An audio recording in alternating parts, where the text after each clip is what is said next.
प्रणाम, राम राम, जय हिंद, जय भोजपुरी। आई रउआ सभी आज एगो मजेदार कहानी सुनल जाओ। कहानी एगो ख्वाब के जौन देखले त एगो बाबूजी के आंख रहे मगर पूरा उनकर औलाद के करतब कैलस। उत्तर प्रदेश में गंगा नदी के तट पर बसल जिला अमरोहा के निवासी तौसीफ अली एक समय अपना तेज गेंदबाजी के धमाल से पूरा जिला में बवाल मचीले रहले। आस पड़ोस के सारा टीम उनकरा के अपना टीम में बुलाकर खिलावेला बेचैन रहत रहे। तौसीफ के पास कमाल के प्रतिभा रहला के बावजूद न तो खेती किसानी से फुर्सत मिले और ना ही संसाधन और पैसा से भरल पूरा रहले कि आगे के स्तर पर अपन ख्वाब के अमली जामा पहना सकस। ऐसे में तौसीफ किस्मत से समझौता करके अपन ख्वाब के दिल में दफन कर देले आ अपन पारिवारिक जिम्मेदारी निभावे में लग गईले। मगर अधूरा ख्वाब से सुलह करके हर रात बितावे वाला तौसीफ के ख्वाब उस समय पर फिर से हिलोरा मारे लगल जब उनकर 5 के 5 औलाद क्रिकेट के दीवाना हो गई। ई 5 औलाद में एगो औलाद इतना मेहनती रहे आ क्रिकेट के प्रति इतना लगनशील रहे कि ओकर लगन आ मेहनत देख के तौसीफ ई निश्चय कर लेले कि अपन औलाद के ख्वाब हम अधूरा ना रहे देम। आ यही सफर में अपन 15 वर्षीय मेहनती आ लगनशील औलाद के अमरोहा से लेके मुरादाबाद पहुंच गए, जहां कोच बदुद्दीन सिद्दीकी उन नौजवान के प्रतिभा से प्रभावित होकर उत्तर प्रदेश अंडर-19 टीम के ट्रायल ला तैयार करावल शुरू कर दिले। उन नौजवान भी खूबे मेहनत कैलस आ तेज गेंदबाजी के सभी तीर Tarkash, in swing, out swing, reverse swing में महारत हासिल कर लेलस। फिर समय आयल ट्रायल के आ फिर से प्रतिभा पर राजनीति भारी पड़ गई। हमनी के यूपी बिहार में यह तो एगो बड़का दुर्भाग्य बा कि प्रतिभा हमेशा राजनीति से पिछड़ जाला।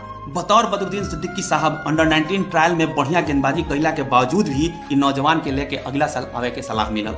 ई देख के कोच साहब तौसीफ अली के फोन घुमा के सलाह दिले कि अगर क्रिकेट में ई नौजवान के कैरियर रुआ बनावे के चाहता नहीं तो एकरा के बंगाल ले जाई।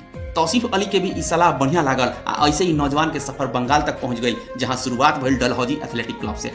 क्लब में बढ़िया परफॉर्मेंस के कारण नौजवान के रिकमेंडेशन बंगाल क्रिकेट एसोसिएशन के असिस्टेंट सेक्रेटरी देवव्रत दास के पास पहुंचल। आ कहावत कहल जाला, होनहार बीरवान के होत चिकने पात। देवव्रत दास नौजवान के गेंदबाजी से प्रभावित होकर अपन क्लब टाउन क्लब में भर्ती करा देले आ रहेला जगह ना रहला पर अपना पासे रख के उ नौजवान के भरपूर मदद कैले। टाउन क्लब के तरफ से बढ़िया परफॉर्मेंस के इनाम बंगाल के अंडर-22 टीम में चयन के रूप में मिलल। देवव्रत दास के अनुसार इ नौजवान पैसा ला कभी भी भूखाइल ना रहे। इ नौजवान के भूख रहे स्टंप्स के। गेंद जब स्टंप्स पर टकराए तो उ आवाज सुन के इ नौजवान के अप्रतिम खुशी मिले। आगे चल के इ नौजवान क्रिकेट में बेहतर अवसर प्राप्त करेला बंगाल के प्रसिद्ध क्रिकेट क्लब मोहन बगान क्रिकेट क्लब से जुड़ल, जहां ईडन गार्डन्स के मैदान पर नेट्स पर भारतीय क्रिकेट के दादा सौरव गांगुली के गेंदबाजी करे के मौका मिलल।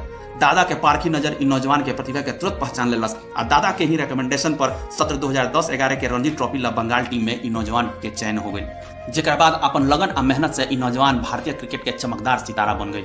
ई कहानी के खूबी देखी कि पूरा कहानी के दौरान हम उ नौजवान के नाम ना लेनी है, मगर हमार दावा बा कि रुआ सब लोगिन के उ नौजवान के नाम बखूबी मालूम हो गई हुई। जी हाँ, ये कहानी रहल है अपन दमदार प्रदर्शन से 140 करोड़ हिंदुस्तानी सहित सभी क्रिकेट फैंस के दिल जीत ले वाला मोहम्मद शमी के। अपन कमाल के खेल से आज मोहम्मद शमी भारतीय क्रिकेट ही नहीं विश्व क्रिकेट के सबसे चमकदार सितारा हो गए बड़े। अपन जीवन में गरीबी, घरेलू हिंसा, फिटनेस सब प्रकार के दर्दनाक संघर्ष से लड़ के जीत हासिल करे वाला दमदार शख्सियत के मालिक जब बिहाने अपन कर्म स्थली ईडन गार्डन्स पर ई वर्ल्ड कप के एगो और दमदार टीम साउथ अफ्रीका के खिलाफ उतरी है तो करोड़ों क्रिकेट फैंस के नजर एक बार फिर उनकरा तरफ ही रही। हमने सब केहू के दुआ मोहम्मद शमी के साथ रही आ ई उम्मीद रही कि उनका टीम में बराबर मौका मिलत रहो।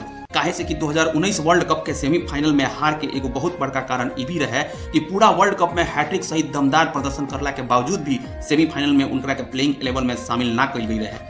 ऐसे में उम्मीद बा कि टीम इंडिया ई गलती दोबारा ना करी। बाकी रउआ लोगिन के ई वर्ल्ड कप में मोहम्मद शमी के गेंदबाजी कैसन लागल है तो अपन राय हमनी के कमेंट करके जरूर बताई। वीडियो अच्छा लागल होगा तो लाइक करी और साथ ही साथ भोजपुरिया समाज के बीच में शेयर करके भोजपुरी के बढ़ावा देवे में एगो अपन सहयोग करी। चैनल पर पहला बार आइल बानी तो चैनलवा के सब्सक्राइब करके अपन आशीर्वाद भी हमनी के दी। सब लोग इनके फिर से पाए लगता नहीं। राम राम, जय हिंद, जय भोजपुरी।